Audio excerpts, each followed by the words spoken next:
One Sunday morning, when we were in church, our pastor stated in his sermon that God wanted us to revisit some of our old dreams, that God wanted to use us in those dreams that we'd swept under the carpet and forgotten about.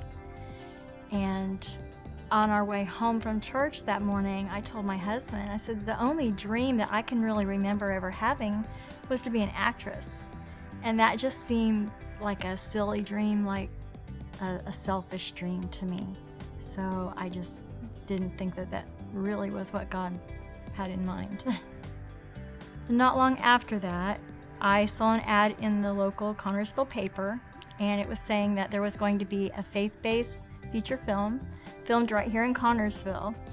So I looked up the information that I needed to send in and submitted all that. Leave it to God to drop a faith-based film right in my lap in my hometown to prove that, yeah, this is what I want you to do. We need a fresh view, a fresh vision.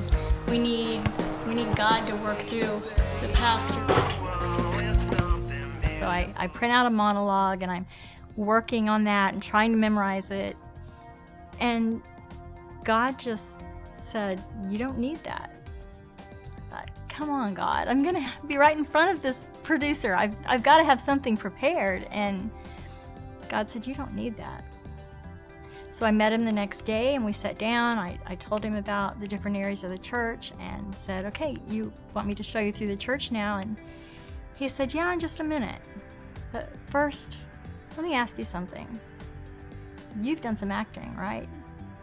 So then I knew that God was really in this, that it was his will for me to be a part of that film, and was cast in the last available speaking role. So that was a real blessing.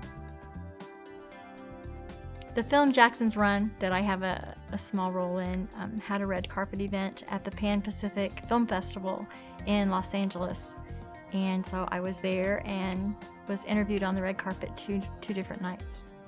I was asked if it was important to have God as a part of my acting. And my response was, I think it's important to have God in every aspect of your life. I can't imagine facing anything without him or doing anything without him. I don't want anybody to ever think that they can't do something and that it's too late, because it's not.